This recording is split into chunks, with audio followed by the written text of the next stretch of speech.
Let's talk about this project. What are we about to see? What's the inspiration behind it? Yeah, where's this coming from? This is a 4-song EP that was inspired by the work of Louise Bourgeois, specifically inspired by images that I saw of her living space and her workspace, just how much work she did there, and I don't know, yeah, she's just like, the way she set up her space is very interesting because it's multi-leveled and all these different things were happening on all these different levels of the house, and it sort of like blew me away and I started writing music about it. Dope. Red is her favorite color. So could you tell us just a little bit about, the thinking behind that within the album aesthetic and the title as well, like where your thinking was around that? I kind of wanted to only use colors that were in her palette for any of the artwork of the project. So everything in there is like those pinks and those reds and like whites, and also kind of like the blue that you're wearing now is like a blue that I used for this zine that I made, that's also related to the project.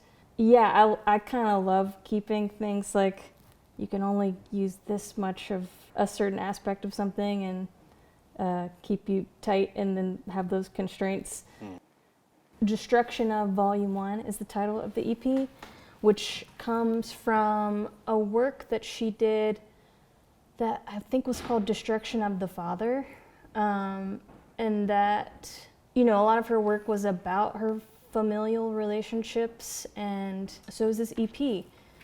And destruction of is like a multifaceted phrase for me, and maybe for her as well, but I mean, it's like destruction of, maybe parts of yourself, but also in a negative way, but also in a positive way, destruction of maybe like patterns of communication that you have with your family that allow y'all to like grow together as adults. What was your first memory of like your affinity for Louise Bourgeois and her work, and how do you think like that theme of memory shows up with your work? I saw her work as like a teenager and just aesthetically was like, this is so cool and like very punk and very interesting, but didn't dive into like who she was as a person or what her work was about. But then revisiting it as an adult, I was like, oh, I guess subconsciously this is something that I needed myself to like go into and explore. As a musician, all of what I do is in a way autobiographical mixed in with fiction, and so a lot of my songs are rooted in things that happened and in memory, and when I perform I am always going back to that place to be authentic to the music. So I'm like working in memory all the time, and like definitely revisiting things and working through things in real time, especially when performing. The Spider is obviously, a major work of Louise. Well, I guess first, you have a spider tattoo. Yeah, I have her spider tattoo. Right. Yeah. Can you tell us like what, like why, like what like about that particular piece?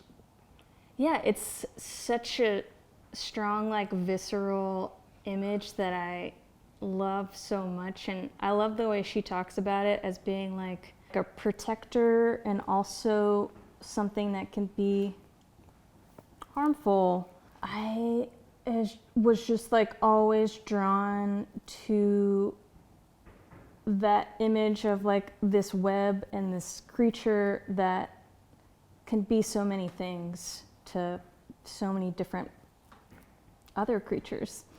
And I like use that image all throughout this EP of this figure that will nurture its babies in this web, and also create traps, and it goes back to that phrase destruction of there's so many ways it can play out, and yeah.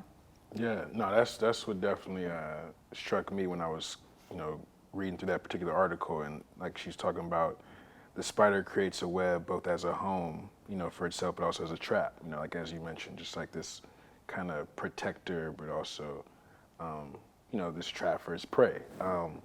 And Louise particularly referred to it as a form of seduction, and I think often like we maybe sometimes have negative connotations to seduction, but I feel like, People Museum's music has a seductive quality to it. And so like, how do you feel like that shows up in the music and in this project as well? Yeah, I think our music, or like the goal that I've had for our music is to make music that is like danceable, but always has some sort of menace to it and like a darkness to it, whether that be lyrically or sonically. But I think that's true. There's like a strange dichotomy in that image and also in our music that I think is like has always been the goal. But yeah. Cool. Well, thank you. Yeah. Yeah, thank you for the time. Thank you. Yeah.